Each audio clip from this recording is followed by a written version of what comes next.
Where MAGA comes to talk. Welcome, one and all. We're going to get started in just a couple of moments.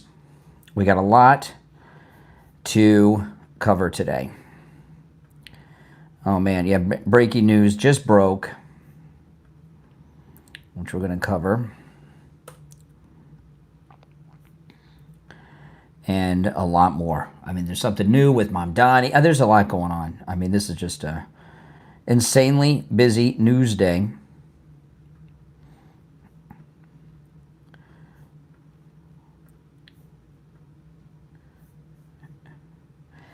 And I'll be taking your live calls. Now, I'm going to be playing some audio and video. If you want to see the audio and video, you got to go to my main live stream, which I'll start shortly.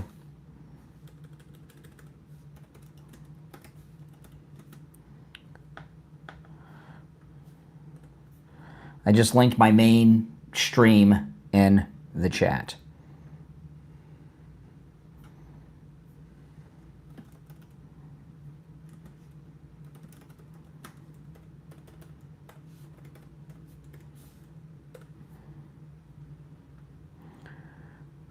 Okay. If you're new, welcome.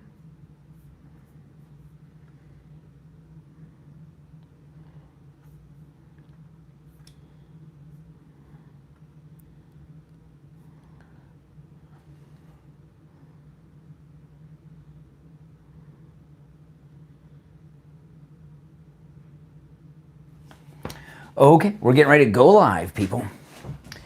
All right, we got a lot to cover. This has been like a super huge news day. So, and we will take your calls. Now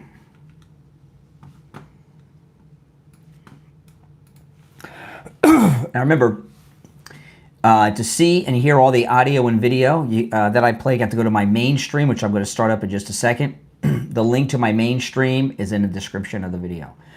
Here we go.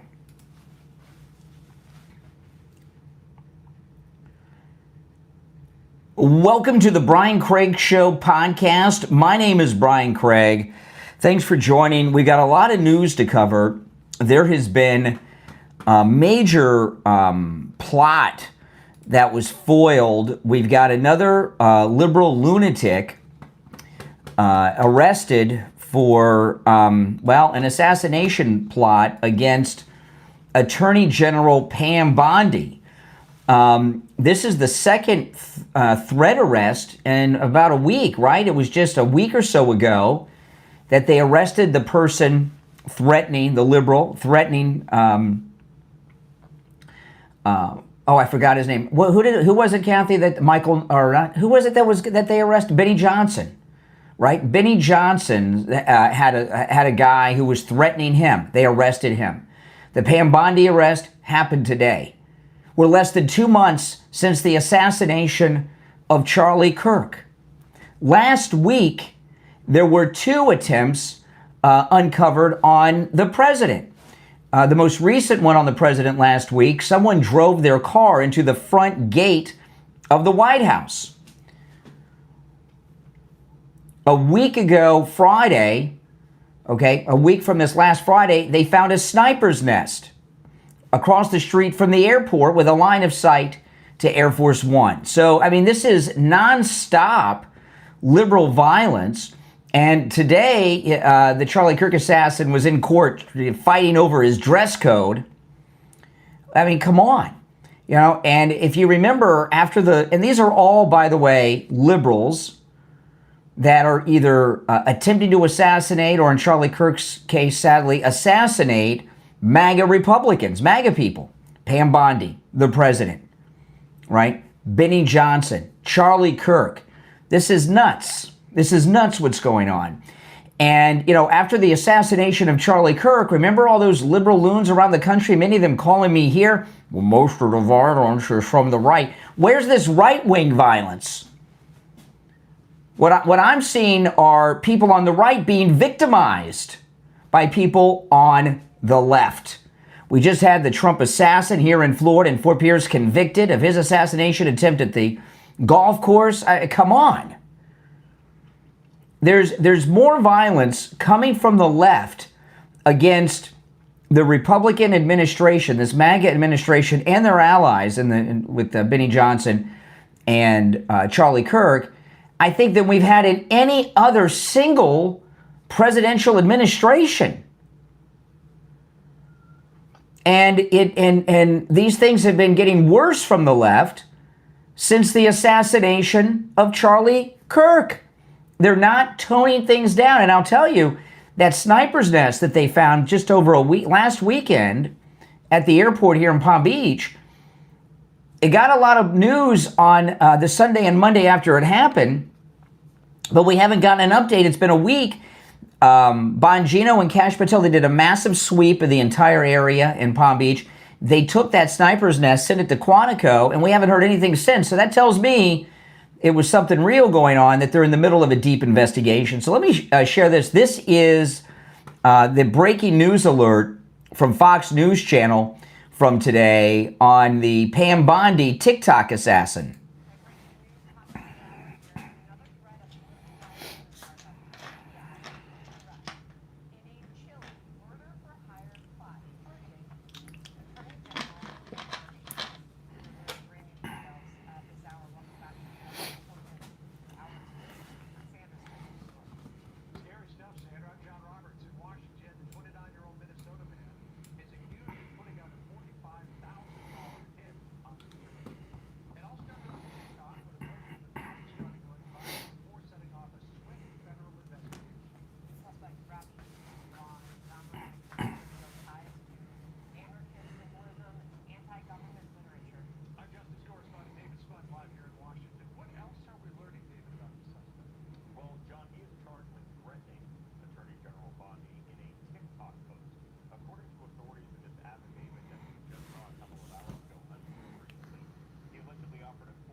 Wow.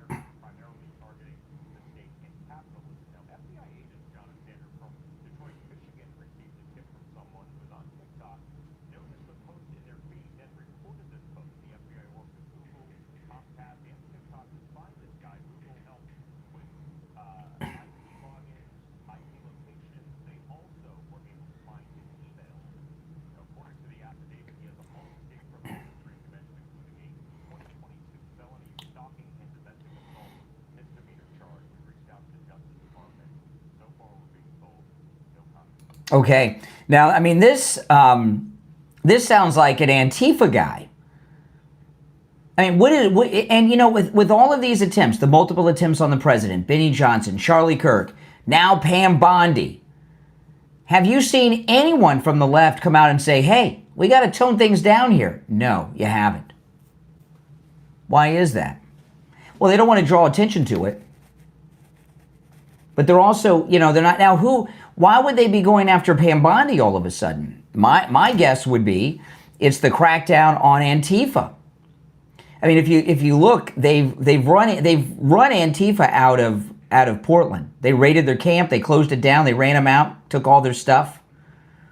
You know, so this is that organization that the Democrats tell us don't exist, Antifa, because of the Antifa arrest just began recently, and they were brought into effect by Pam Bondi. Very specifically, she talked about them in the press conferences. Now, to my knowledge, now there may be an exception to this, but I don't know of one. If there is, there is. But I think this may be the first assassination attempt against a sitting Attorney General of the United States.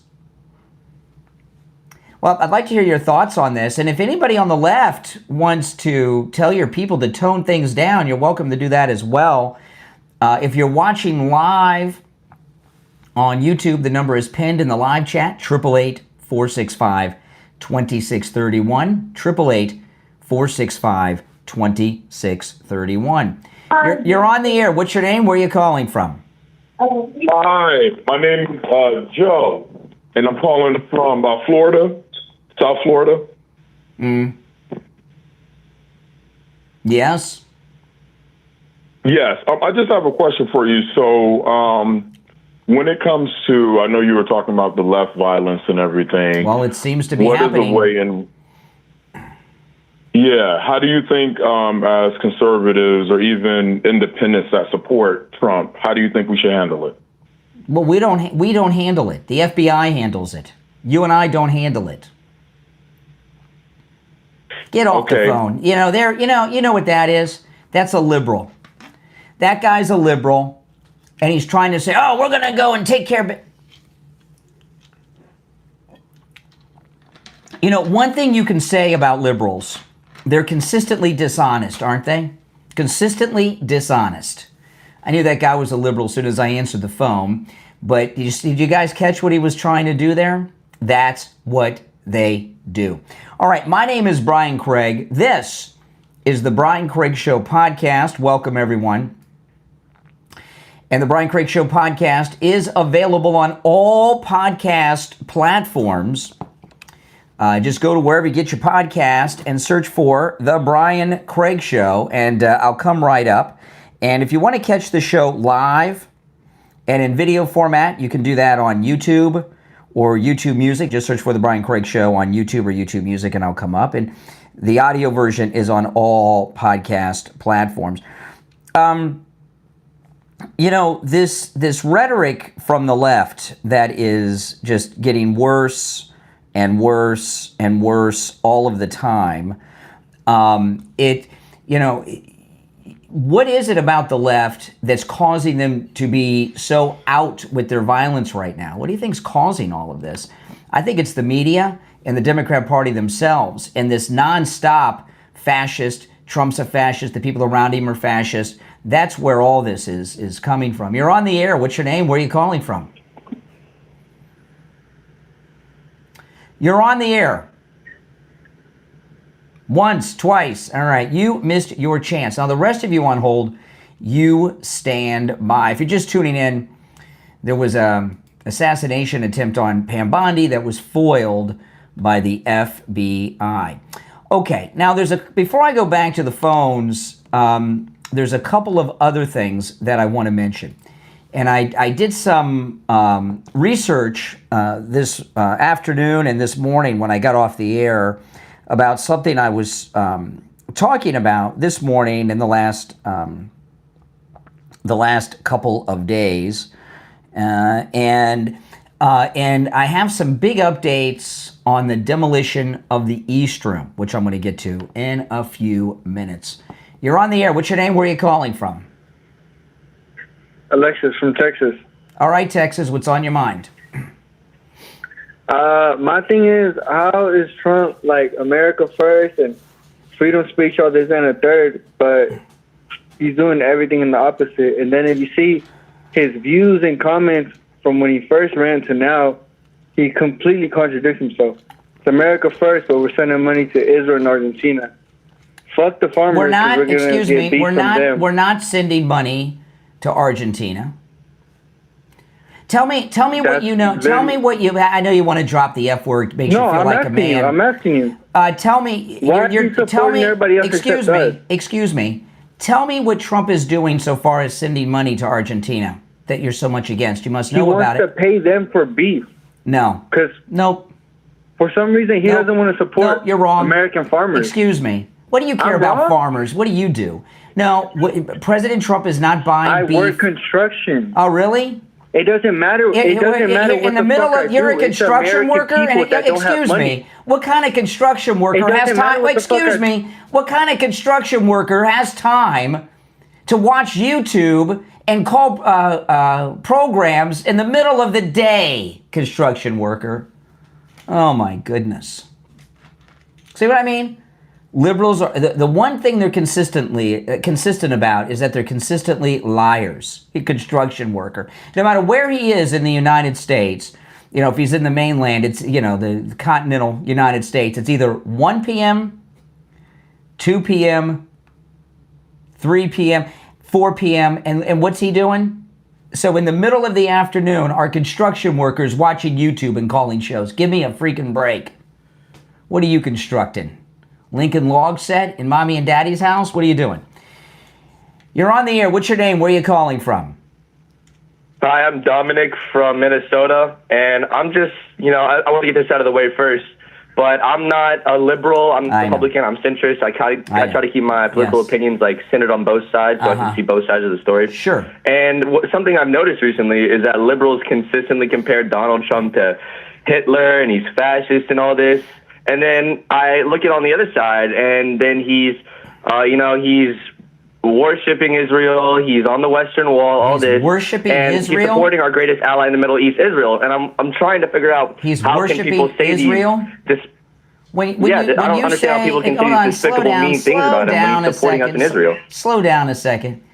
You say that President Trump is worshiping Israel. So what does that? Well, of course, they're our greatest ally. As a Jew myself, he should be doing this. Excuse me. When you say worshiping Israel, what does he have, a shrine? He gets down on his knees and, oh, hail Israel. What do you mean worshiping Israel? Worshiping Israel. He goes to the Western Wall. He practices the Kabbalah and mystiques. He practices the Kabbalah and mystiques? What is the Kabbalah and mystiques? Oh, my, enough. I'm not even going to continue. Oh, my goodness. Oh, my goodness. Here we have, you see, America's left. Loon after loon. They don't have a single coherency to any of the things they're saying. Oh, my goodness. Oh, my gosh. If you're on hold, stand by. This assassination attempt on Pam Bondi that was just foiled by Kash Patel's FBI. Do you know, the violence has gotten to such a bizarre and new level, right? The political assassination of Charlie Kirk was the first political assassination of a non-elected official since Martin Luther King in 1968. Now we have an assassination attempt with this attempt on Pam Bondi. We have an assassination attempt on a senior cabinet official. When is the last time you know of a cabinet official having an assassination attempt against them? I can't even think of one. You're on the air. What's your name? Where are you calling from? Hey there. My name is Bruno. I'm calling from Michigan. Mm-hmm. So just to point it out that, just to set up a base for our conversation. No, I set the base for the conversation, and I've been talking about a lot of things for the last few minutes. You don't call in and set the base for the conversation. Sure, I'm sorry. So thank you for having me in your show. Just go ahead and set the base. Yeah. No, I've been doing that since the show went live. Sure. Have you been watching and listening? Yes. What have I been talking about? We've been talking about, we've been debating with a lot of people, so there's a lot of What have I been talking about? Well, pretty much you support Trump. No, it's not what I've been talking about. So you haven't been listening. Why did you lie to me? Well, I'm just saying that. No, I'm curious. Why do you feel? Oh no, okay, so you're watching. You try to have people debating it just like the other side is doing. So no, not like the other side is doing. I'm hosting a show. I'm bringing up important topics. No, I'm not arguing. Okay, I'd like to have a conversation with you. Would you like to have a conversation with me? I don't know if I do. This is how it works. This is how it works, okay? Yes, sir. Yes, sir. I'm doing a show. I'm bringing up some topics. You hear me say something that you take issue with, and then you call up and give me your opinions on it. It's not like open mic night where I go to the phones and let some lunatic. No, he wasn't. If you notice, that call was very. I don't agree with that. Excuse me. If you notice, that call was very short. You've got to be on topic of what I'm talking about. It's not open mic night. Yep, I agree. Okay, well then, if you agree, I'll end the call. Take care. Oh boy, you're on the air. What's your name? Where are you calling from? My name's Jonathan, and I'm from Texas. Mm-hmm. I just think the Democrats do a really good job of keeping the niggers separate. There you go. See what I mean? Boom. You're on. You're on the air. What's your name? Where are you calling from? Hey, my name's actually Brian too, and I'm calling from. Yeah. Okay. There you go. So we got to run. I guess school's out a little early. Now, there's another topic I talked about. If you're on hold, stand by. There's another topic that I talked about this morning that I mentioned yesterday, and I was pretty interested in this topic, and then it involves the ballroom. And I did a little research this afternoon and this morning when I got off the air, and I uncovered a few things. So I'm going to take a quick break, and then when we get back, I'm going to get into all of that. My name is Brian Craig. This is the Brian Craig Show podcast. We'll take a quick break and be right back. Don't you go anywhere.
All right, welcome back, everyone. I'm Brian Craig. You're listening to the Brian Craig Show podcast. All right, callers on hold, you stand by. We'll get to the calls a little later. So I saw this video, and then I saw a few people talking about this that were liberals on X over the weekend. And let me play this. This is just one of them. This is this liberal lunatic on X who is as serious as a heart attack. Listen.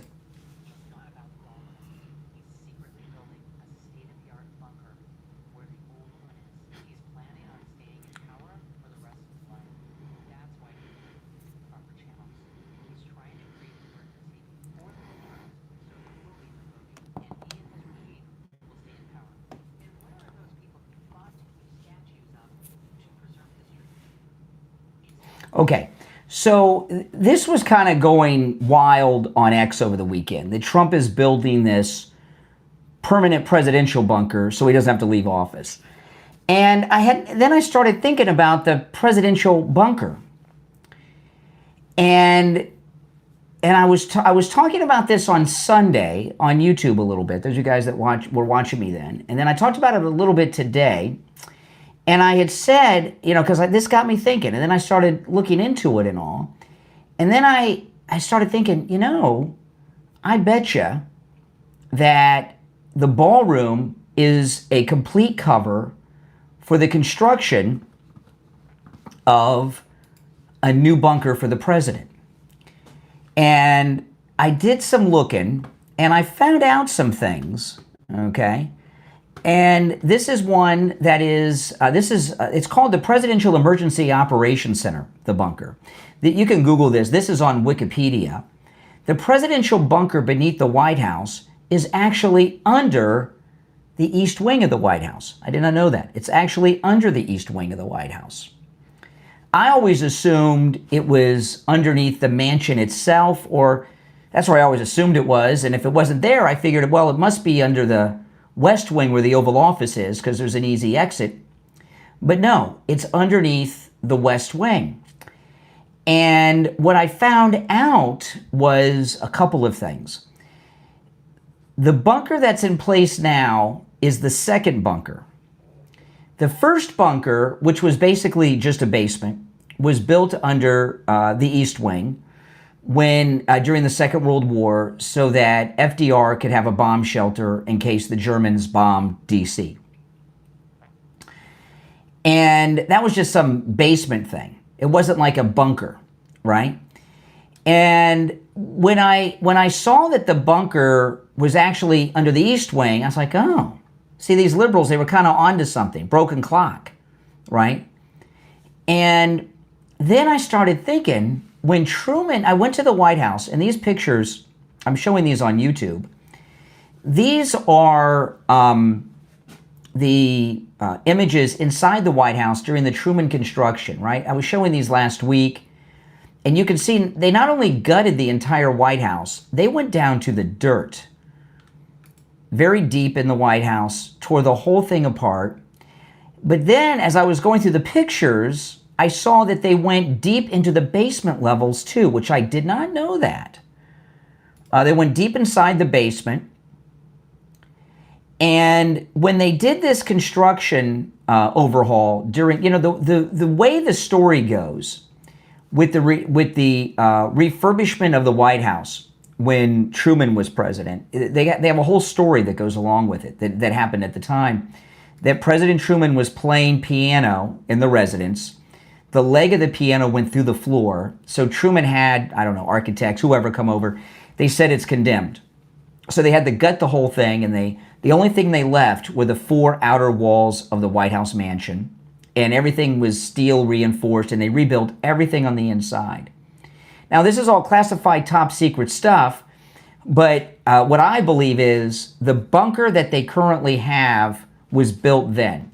I no longer believe the story about the piano leg through the floor. I think it was a front. I think the entire gutting and rebuilding of the inside of the White House was a cover operation to build the nuclear bunker under the East Wing that's currently there under the White House. Because if you remember, that's when the threat of nuclear war was like a real thing. They were paranoid about it. I mean, even when I was a kid in the 70s and 80s, they had us terrified that there was going to be a nuclear war every other week. And in the 50s and in the 60s, remember, kids would do the nuclear war drills in school. Remember all those? You've seen them in history documentaries and such. So I think this whole Truman refurbishment of the White House was one big cover story so that they could get the bunker built. Well, that bunker was built like 1950 technology. And I was doing some looking into this. In 2018, a retired Secret Service man was talking to a reporter from NBC and said that the current bunker is too small and it's very out of date and it's not even really usable anymore. And, since they built the original bunker with Truman, a lot of things have changed, right? Nuclear weapons are more powerful. They have different types of bombs now, including bunker buster bombs. There's EMP technology now. And also, we have a lot of technology that the place wasn't built or readied for. And when they released, one of the other things that got me thinking about this was over the weekend, the White House released the list of the donors. And in the donors list, there were some tech companies, right? Google, Amazon. And these are the companies that you would need technically to do the things that they need to do to be wired for proper computers and internet, be totally independent. President Trump's even been saying good things about Elon on this trip over in Japan on Air Force One. I wouldn't be surprised if Starlink is not connected with Elon with internet technology and all of this going on. And then a story dropped early this morning that the executive in charge of CNN ordered the air staff to start to tone down their talk about the East Wing. They want to stop covering it, but they want to do it slowly so the audience doesn't notice. So they don't want a camera there all the time. If you noticed last week, the fake news cable had a steady cam on the East Wing on the construction day and night. You could watch it online. It was on the news constantly. They don't want the cameras there because they don't want people to see the heavy equipment they're bringing in and the types of equipment they're bringing in. So I believe that the ballroom, and based on everything I've shared with you and the things that are going on, now this doesn't mean that President Trump does not want a new ballroom. He talked about it in the first term. But the ballroom is a cover story so they can build a new, modern, up-to-date bunker. And you look at the rise in the assassination attempts that have been going on. And, things are pretty dangerous right now, right? So that's what's going on. And one of the reasons I'm sharing this is that Eric Swalwell and others are saying that in the future, Democrats, if they're running for president, they need to run on the promise that they're going to tear down this Trump ballroom. Well, the Trump ballroom is never going to be torn down because I don't care how much they hate Trump, some future Democrat in 50 years, whenever the Democrats get reelected to the White House again, because the ballroom is going to be connected to the bunker, the new bunker they're building. I had no idea that the old bunker was underneath the East Wing. I don't think many people did. Everybody will say they knew now, but people did. Didn't you guys assume it was under the White House residence? And of course you did. Okay, and they not only do they need to update it with the new threats, but they also need to update it with the new technology. And the government's bigger now than it was in 1950. Now, from what is known, the bunker that's there now, that's small and out of date and all this stuff and barely usable, according to the Secret Service guy, it's believed to be 5 stories deep. Well, 5 stories deep may not be deep enough anymore for the modern weapons. I mean, look at what we just did in Iran, right? They blew up that whole mountain with a bomb that just went through that ventilator in the top of the mountain. Remember that? So the weapons we have now are so much more advanced than the ones 75 years ago when they built the original bunker.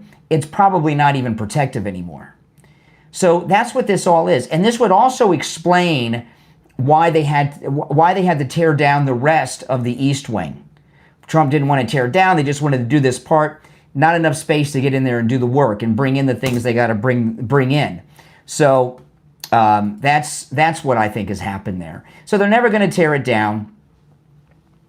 And this is pretty amazing and pretty cool. And I hope he names it after himself, because since they're not going to be able to tear it down because of the bunker, naming it after himself would be just perfect. All right, now if you're on hold, hang in there. We're going to take a quick break, come back. There's a lot more to cover and your calls. I'm Brian. This is the Brian Craig Show podcast. We'll be right back.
All right, welcome back. I'm Brian Craig. It's the Brian Craig Show podcast. All right, let's take some calls. You're on the air. What's your name? Where are you calling from?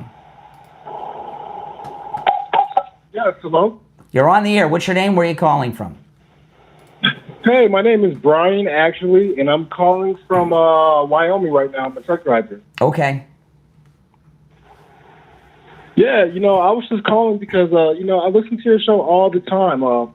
Not only am I an independent, but I'm private military and everything like that. How long you been listening? I've been listening for about 2.5 months on and off. All right. Well, welcome.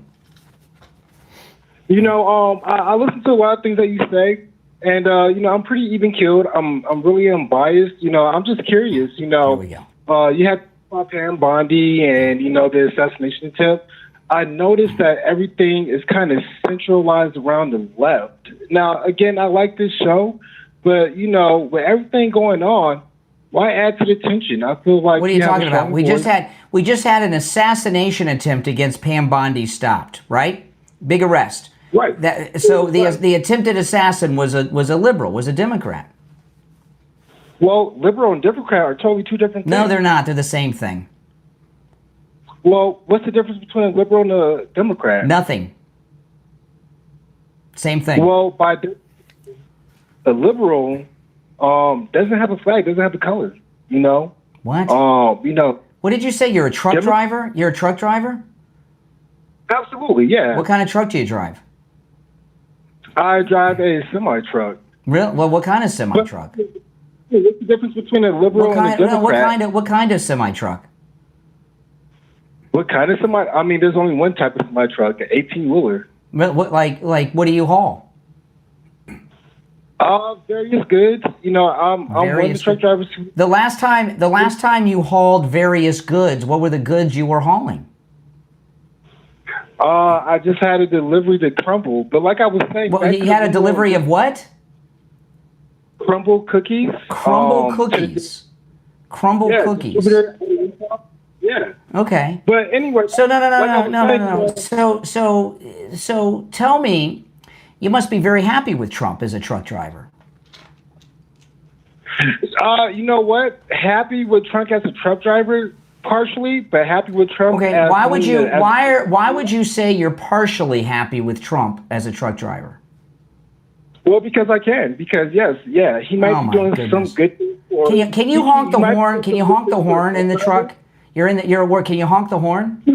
There you go. You're in the truck. Okay.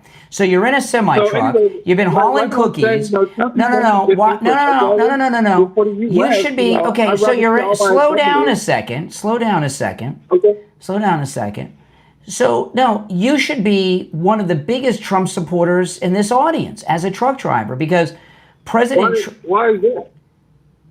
Because President Trump has the Department of Transportation enforcing the requirement to be able to read and speak English to be a truck driver. And they have literally taken thousands of illegal aliens off the roads that were working as truck drivers, that were driving down your wages and taking loads away from other 18-wheeler truck drivers like you. So you should be hugely happy with President Trump.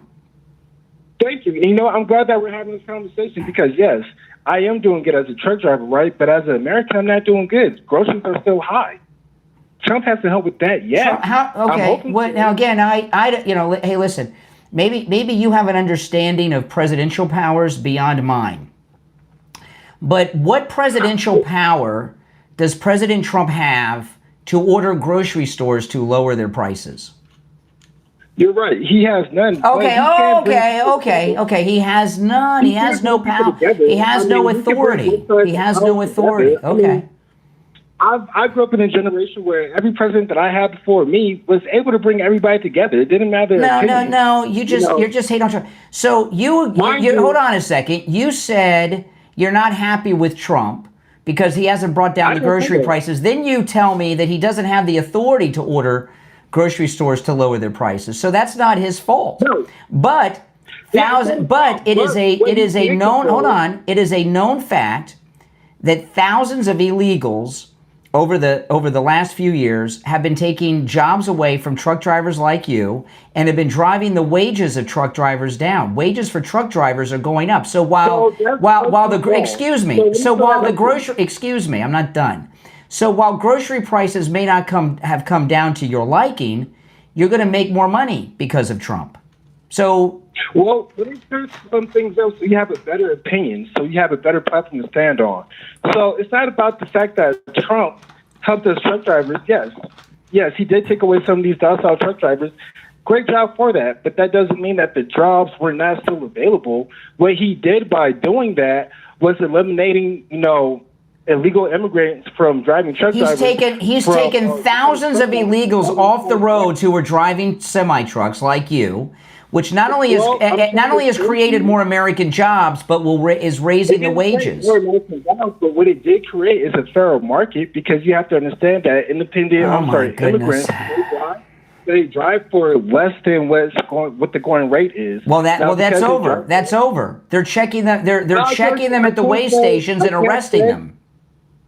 I can't say that it's necessarily over, because there's a lot more that needs to be done. They're still doing it. They just started doing it.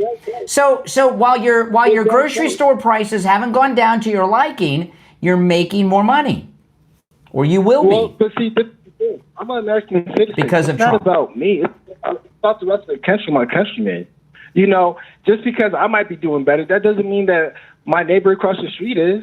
That doesn't mean that. Well, then your neighbor should become a truck driver. It's not. It's up to your neighbor if he needs more money. You know what you do when you hold on a second. When somebody needs more money, what should they do? Yeah, they should work. They should work, and they should work. They should work. Hold on. Not only should they work more. This is my third live stream on YouTube today. I did one at around 4:30 in the morning. Then I did another one for 3 hours from 5:20 a.m. to 9 a.m. And now I'm doing another one now. When you want to earn more money, you just work more.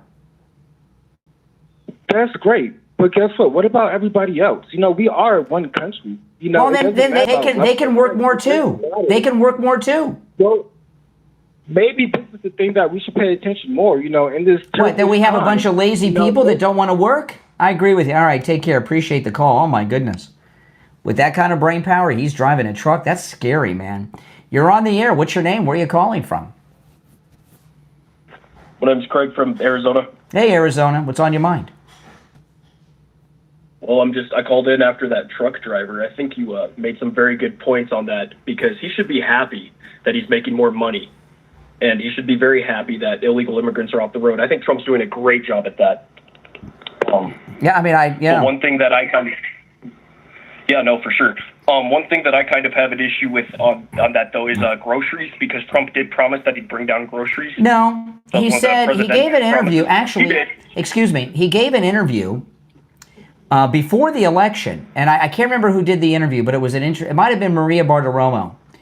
And he said it's hard to bring prices down once they're up, but he can stop the inflation. He did stop the inflation.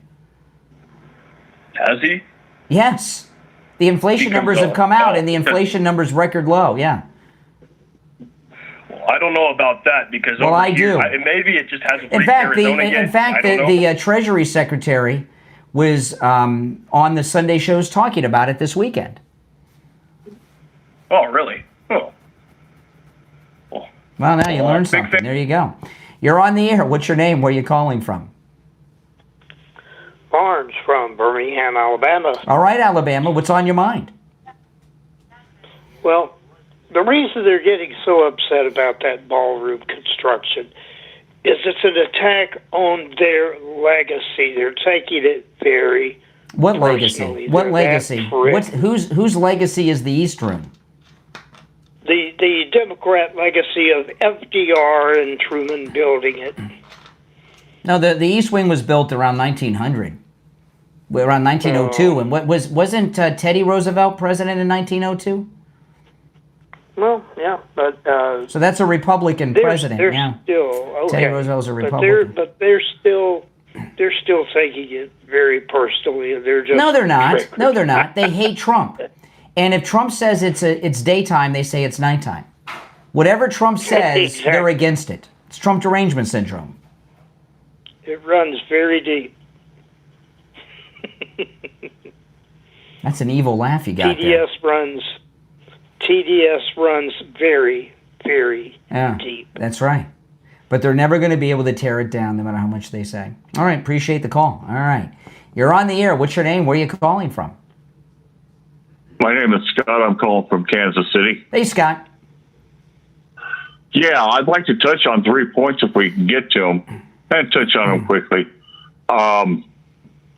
My memory's a little sketchy Hold here. on one sec while I'm answering these other lines. Okay, go ahead. Your memory's sketchy, but what? Yeah, I caught some radio, some kind of recording. Anyhow, yeah, but I believe it was the mid-aughts that the press room in the White House was totally gutted, dismantled, and enlarged and rebuilt and uptech because the electronics in it were out of date, way out of date. It was the press briefing room's like super tiny, and they closed it for a while. It's over the White House press briefing room is over the swimming pool that Kennedy built to swim in supposedly, and and they just remodeled it and named it after James Brady, who was who Hinckley shot. He was Reagan's press secretary. I thought they enlarged it a little bit because it was practically a closet. It still is. It's the same room. It's the same size. It's a tiny little thing. I was surprised. Oh, really? I thought I remember when they did that. I thought they were going to build a whole new room that was like bigger. It's tiny. Well, yeah, I heard on NPR that they were going to enlarge it. Anyhow, I didn't hear the press griping about it. No, they loved it because it's theirs. And the next thing is trucking. I'm glad he's removed. There is a lot of I don't know how companies or fleets or anybody can allow somebody with a phony CDL to get on the road or in their fleet, and it just boggles my mind. It sure does. They'll get it from the FMCSA, but yeah. But I'm glad he's removing them now. It's commonplace for a lot of immigrant families to buy a second or third hand straight truck and do home delivery from Lowe's or Well, you can't Home do, Depot. you can't do anything about that unless they get stopped. But what he's taken, listen, years ago, and I noticed this, but I didn't realize why. You used to see ads all the time for truck driving schools. And I haven't seen a truck driving school ad for like 15 years. And I used to see them all the time. And I did notice that I didn't see them anymore. I didn't think about it too much, though. And now we find out why. The truck driving industry has been taken over by illegals that have been working for dirt cheap. And they're not qualified to be on the roads. There was another accident just in the last couple days where people were killed by a semi driven by an illegal. I was reading this earlier today. And that's why you haven't seen truck driving school commercials for so many years, because the illegals have taken over that industry. See, the left have been promoting this urban legend that the illegals were just taking jobs that like cleaning toilets or things like that, mowing lawns. But in fact, they've been taking very high-skilled, high-paying, good jobs from people all over this country for a long time, like truck drivers. Yeah. Well, and so there's some places that need to be filled, and you have to go abroad to look for them, like certain manual machine jobs. I mean, one guy who I'm going to move on, but I do appreciate the call. But so that truck driver, he was in a truck because he did honk the horn. I did hear the horn. I don't think he had a sound effect on the phone ready to go that quick. You're on the air. What's your name? Where are you calling from? My name is Ryan, and I'm calling from, I'm in Welder, Texas right now. I am a truck driver also, and I'm calling because of that last truck driver guy that was on. Oh, yes. I think he was a little SOS, stuck on stupid. Yes. I love what Trump is doing, honestly, with the trucking gig. He's put Sean Duffy in charge of the Department of Transportation, and it's actually Sean Duffy that's doing it with Trump's blessings. I'm not a Democrat. I'm not a Republican. I consider myself to be a constitutional citizen of the United States of America.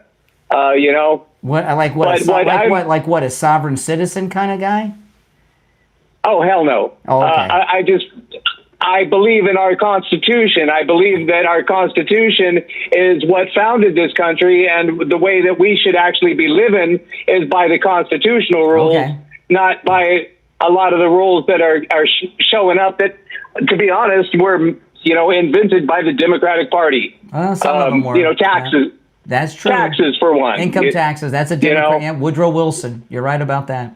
Yeah, absolutely. But, Trump can't go out there and negotiate with all these grocery stores to lower our prices. I deliver eggs for a living.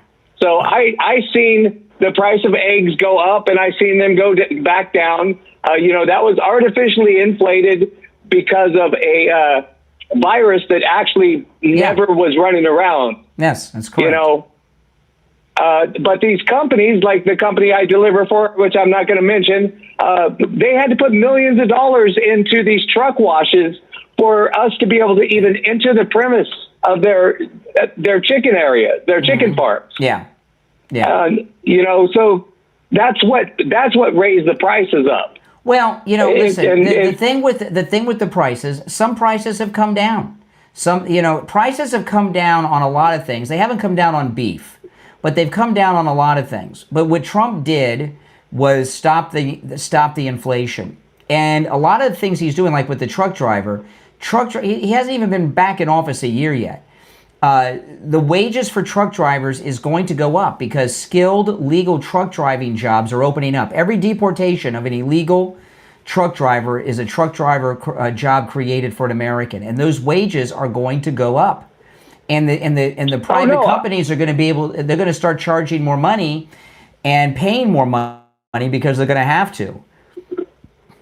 I agree. In 2023, I was working for one of the big companies, the mega carriers. Yeah.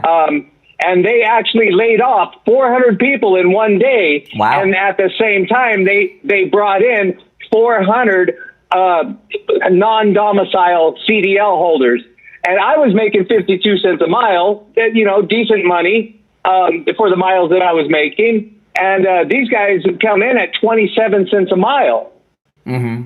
Yeah. That's, and that was one of the mega carriers. And right now, a friend of mine, he's a trainer for that same mega carrier. And everyone he's training is either Muslim or they're all from different countries. But, they're either Muslim or they're the Sikh Indian or they're, Punjabi Indian. Mm-hmm. Yeah. Yeah, well, that's all taken care of. Hey, listen, I gotta move on, but I appreciate the call, and call me again sometime, all right? You take care. All right, we're going to take a quick break. Be right back.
All right, welcome back, everyone. I'm Brian Craig. This is the Brian Craig Show podcast, available on all podcast platforms. Now, on the morning show this morning, I was telling you that Zohan Mamdani is in a panic.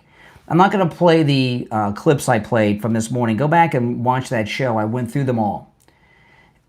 He was obviously in a very desperate state. Something happened. And I was telling you this morning that, early voting began over the weekend in New York City. They have record turnout, and the largest turnout has been in Manhattan. But they've had a huge turnout in the early voting. And, Mamdani, who won the Democrat primary, really won it on a lark. He got very lucky. People were not paying attention to the race, and he was not taken as a serious candidate. And they had actually record low turnout in the Democrat primary, and he got lucky. And I was talking this morning, and I was telling you that the way that Mamdani is looking and the things that he's saying, which are just completely insane, this story about his aunt and everything else, that he has some internal polling data that shows that if he's ahead, he's not ahead nearly as much as he thought, and we've been led to believe, or that he may even be behind. And this record turnout on early voting, they do exit polling too. And the internal polling and the internal exit polling, we never get to see the results of that. All the campaigns do them.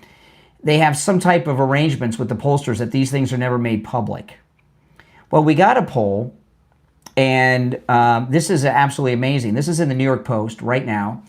Andrew Cuomo has narrowed the gap against Mamdani in New York City mayoral race as Dem socialist lead is cut in half overnight, just cut in half, boom. So I was right about that. And this is a public poll, so the scientific polls must show things even worse for Mamdani, which is great. The race for New York City mayor has tightened considerably. This is the New York Post, with ex-governor Andrew Cuomo cutting frontrunner Mamdani's lead in half from a month ago, according to a new poll. Mamdani, the Democratic nominee, now leads Cuomo running as an independent 44 to 34% among likely voters. Okay, it was a 20-point lead not long ago. Republican nominee Curtis Sliwa is in third place with 11%. See, this is what pisses me off. If Curtis would have dropped out, it would be at least tied, if not Cuomo ahead right now. And Curtis Sliwa is helping Mamdani, okay? And if Mamdani wins, blame Curtis Sliwa if these numbers hold. But Mamdani had a 20-point lead over Cuomo in the poll conducted in September, they write. It's Suffolk's first survey since Eric Adams completely dropped out of the race and endorsed Cuomo. So I was right this morning.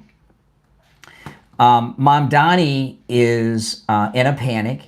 He's losing big, and the numbers that he's seeing are even worse than we are seeing. Okay, and the polls that we get are the push polls. They always go in the favor of the Democrats, always. This one, I would probably add another 5 points in favor of Cuomo on that. So, so that even narrows it to maybe 5 points. I would say that it is very, very possible that Cuomo and Mamdani, while Mamdani is still ahead, is either within the margin of error or close to the margin of error in the poll, which means that Governor Cuomo has a chance, which means New York has a chance. And it's such a crazy thing that we have Republicans, in particular MAGA Republicans, trying to help Cuomo. Isn't that crazy? That's how bad it is. Help Cuomo win. We want Cuomo to win. Isn't that nuts? It's true. Everyone except Marjorie Taylor Greene, because we understand the problems with Mamdani, right?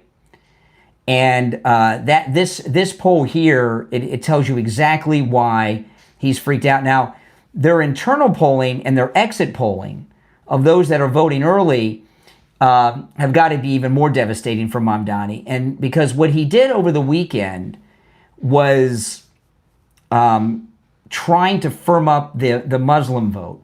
One of the videos I played today, go and watch my live stream this morning. You can watch these in their entirety. I'm not going to play them now because I played them on the last stream. But he did the one video he did that was like, it looked like it was in a public school library somewhere. It might have been a private school, but it looked like a school library. He was apologizing to Muslims in New York that he hasn't been more upfront about being Muslim. And he even was talking about how he was passing as a non-Muslim, is basically what he was saying.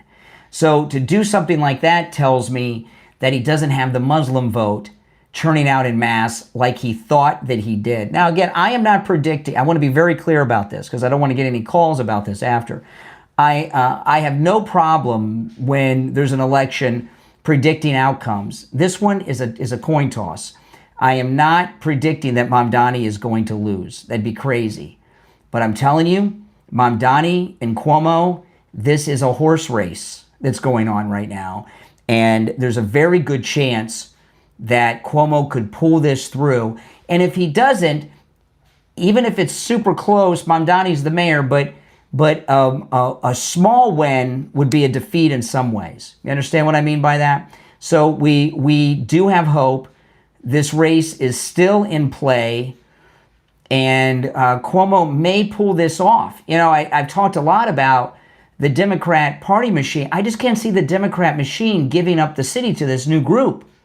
They have so many crooked deals going back over 100 years. They're just going to give their organized criminal organization away. I just don't see that. But anyway, this is all great news. That's the New York Post reporting that, by the way. You're on the air. What's your name? Where are you calling from? Hey, Brian. Good afternoon. It's JJ from Mass. Hey, JJ. What's up? Mamdani up there, New York City. Listening to the show this morning, listening to you now. This victimhood card is pretty. I mean, just incredibly sad that he did what talking about his poor aunt and all that crap. And by the way, it's come out that his aunt did not wear a hijab ever, and she wasn't even in New York at the time that after 9/11. Correct. It's just all. He made the whole thing up. Act. He made the whole thing up. It's all an act. And he's had. I thought this. I was thinking this morning that he's like, this is sort of something he had in his back pocket.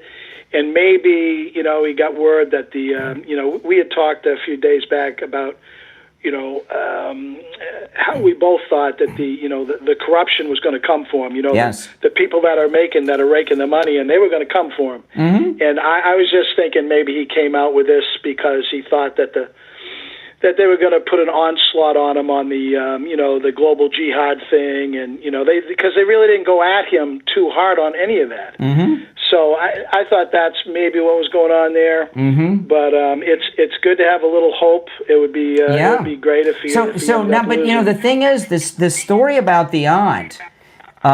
She wasn't in New York City at the time he said she was, and she never wore a hijab. So, what's going on here with Mamdani is he and his campaign are in a panic. Okay? They're in a panic, and when you're in a panic and you start making big decisions, you end up making the wrong decisions. And they're making these decisions in a panic, and there's a lot of screw-ups going on while it says here, this is New York Post, Zorhan Mamdani didn't tell the whole truth about his hijab-wearing aunt who feared for her safety, and it goes through this. She wasn't in New York at the time, and she never wore a hijab. She looked like just a normal New York lady, and she wasn't even in New York. So he's gotten busted on that, and that's a pretty big deal. Definitely panic, yeah, no, and I think it could spiral. I mean, they got till next this Tuesday coming, when that's the final day, I think. But it's going to be interesting to see. I really hope he loses. It's good to have. What it is, Jay, it's still October, so we're in October surprise time. This is October surprise week, and that's where we are right now. It's too, they do the reason they do these October surprises is because they come out and it's too soon to spin it before Election Day. Yes, it grabs. If they come out with it, you can hit them and it can, in the honesty in this particular case, the honesty can spread faster than he can lie to cover the truth. Instead of the, I mean, you know what I'm saying. Yeah. It's either they come out with lies to hit you, or they come out with truth. In this particular case, it would just like his, like his aunt. She wasn't even there. But they just don't have. Well, let me tell you something. Let me tell you. It doesn't matter. A 9/11 with this now. Obviously I'm biased. Okay, I don't like Zohan, but to me, this is a stolen valor claim. The equivalent of it. I would consider this the equivalent of stolen valor because he's trying to steal 9/11 valor. Well, there should be enough. There should be enough New Yorkers that remember that remember that time. That just get very. I mean, the idea of this guy fronting on them, putting up this fake story, it should infuriate. I know when I heard it, and I'm not from New York. I used to talk to the guys. I used to, deal with plenty of people that died, and and I'm not from New York, but it infuriates the hell out of me. And if I just can't imagine normal New York City people not being. I mean, it's bad enough this guy, maybe. Well, what he did. I mean, not only is this stolen 9/11 valor. Okay, because all New Yorkers were a part of that. If you were in New York City during and right after 9/11, you're a war veteran. Okay, so it's stolen 9/11 valor, and it's also a fake hate crime towards New Yorkers. He's calling New Yorkers Islamophobic and bigots. So that's it's pretty bad. He's lying about so many things. He's lying about so many things. And but this is just—it's 10 times worse than that. I mean, it's gone past the normal, Democrat misrepresenting this. Free buses, free this, free that. It's all this free stuff. By the time they're done, everybody gets a free carpet ride with their Quran or whatever the hell this guy is. He's promising everything for free. Yes. There's not going to be anything left. Correct. There's not going to be anybody there, and everyone's going to leave. Yes. And and listen too, Brian. I was going to say your theory about the bunker. I'm more apt to believe the Truman that it happened back then than I am now. But it was also, I believe, it was Truman was his daughter Mary. I mean, she was or Margaret Mary, one or the other. She was the one that was playing the piano, and he came up. She was in her sitting room. Yes, that's it. Playing the piano, and he looked at the piano. He didn't see the hole. He just saw that the piano is sort of like when you look at a picture on the wall and it's crooked. He looked at the piano and it wasn't level. Yeah. They had some engineers come in. And the White House had a lot to do with the floor. I mean, that was the second floor. I'm telling when you, you're on the bottom floor. I was now. By the way, Steve Kane has a photograph that he took with Margaret Truman when she was the first daughter. By the way, he met her somewhere. She worked with Mike. What's his name? Not with Mike. What the heck was that guy's name? Yeah, Mike Wallace. Mike Wallace. I think she was on a radio program. Yeah, I don't know. I don't remember how Steve Kane met Margaret Truman when she was. But anyway, back to this. The reason I bring this up about, there's a lot of evidence coming in. I had no idea that the bunker was under the East Wing. And I've gone back and looked at more and more of the construction photos from the Truman reconstruction. They also dug deep on the grounds around the White House mansion. I did not know that. And I showed one picture here on YouTube a little while ago. But no, they've been doing a lot of digging around. Do you know why they went really deep? Why they went deep around? Well, they were putting in the reinforced steel and all that, which they did. Well, down low, one of the main reasons that it was like 150 or 100. What is it? 1812 it burnt, et cetera, et cetera. It was a good 150 years. Nonetheless, the foundation, the ground there, the clay, the sand, the building was settling. They had to go down deep. It's a swamp. To set up the foundation. The term swamp is it comes from the literal meaning that it was built on a swamp. But come on, they did not have, nuclear weapons were new, and the threat and fear of a nuclear war was very real. You grew up with it. I grew up with it. And I'm telling you, that's when they built the nuclear bunker. And that's what they're doing now. Yeah. And the reason I think for sure back then, like I said, I agree with you back then. I believe, I believe that the building definitely needed to be righted. The thing was, I believe it was dangerous. I really do believe that. But I also believe that when that did happen, it was excellent cover to put in a bunker. But right now, I just don't see. You look at the threat levels going on, right? Today we got another assassination attempt, this time on Bondi. It's crazy. So it's crazy. Things are getting scary and violent. And I'll tell you another thing. We're on the verge of going to war with Russia for the first time open. I know we had a lot of situations where we were fighting them indirectly in different places around the world during the Cold War. But this situation with Ukraine and the NATO countries is very dicey. There is a true threat of a confrontation with Russia. And that very well could end with a nuclear confrontation. There's a very high threat. I mean, neither of us know about this bunker thing, but I believe it's very likely that's what's going on, because all these things that are factoring in.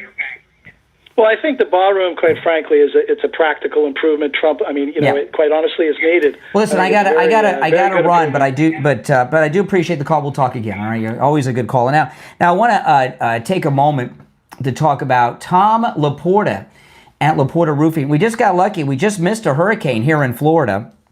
I was watching it on the radar. It's going to hit Jamaica. And, when there's a hurricane, there's so many people that are new to Florida, have moved here the last few years, and they haven't experienced a hurricane. The most important part of your home during a hurricane is the roof. I talk about this a lot because it's so important. What the hurricane wind is looking for is an entryway, and a loose shingle or tile from a small little leak is an entryway into your home. And the way it works, when a storm is categorized, like say it's a tropical storm or a Cat 1, or even a Cat 2, or whatever the category is, or a tropical storm, the storm designation is based on the sustained winds. The sustained winds. You still get wind gusts that are much stronger. As an example, there could be a tropical storm, but you're still getting hurricane strength wind gust. You've got a Cat 1 hurricane, you could still be getting wind gusts that are Cat 2 or 3. It's very normal. So there's no such thing as, this is no big deal, it's only a tropical storm, it's only this, it's only Cat 1. No, the roof is so important. If you have a wet spot on your ceiling, you've got a leak in your roof. And if you're in the state of Florida, the man to call is Tom Laporta at Laporta Roofing. He's a good MAGA guy. He'll never sell you a roof you do not need. If you need a simple repair, he will do it. He covers both the east and west coast of Florida and everywhere in between. Give him a call. This number rings directly to Tom Laporta's cell phone, 954-604-4602. 954-604-4602 for Tom Laporta at Laporta Roofing. Also online at laportaroofing.com. All right, listen, if you're on hold, hang in there. I'll be back tomorrow morning, and you can hang on and be first in line on the show tomorrow. Thanks, everyone, for tuning in. If you'd like to support the program, become a Patreon supporter. And those of you that are Patreon supporters already, keep an eye out on the notifications. There's a new feature on Patreon, and I started this last week and have been doing it very regularly. I now do exclusive Patreon supporter-only live streams.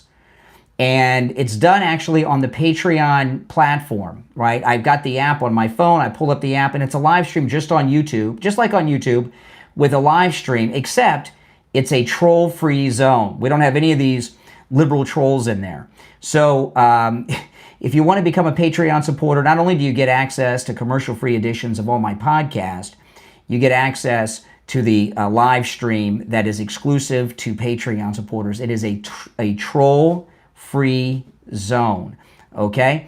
And also, if you become a top Patreon supporter, you get your name up on the screen, as well as in the description of the episodes, and you get a live on-air shout-out on each episode. So the names you'll hear now are my top Patreon supporters.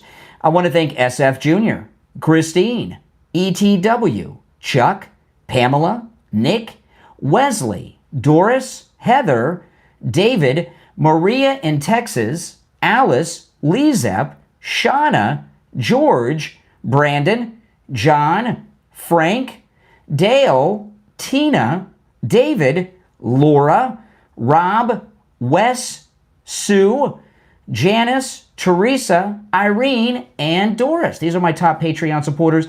There's a link in the episode description to my Patreon page on whatever platform you're listening on.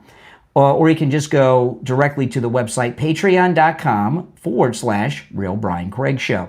All right, everyone. My name is Brian Craig. This is where MAGA comes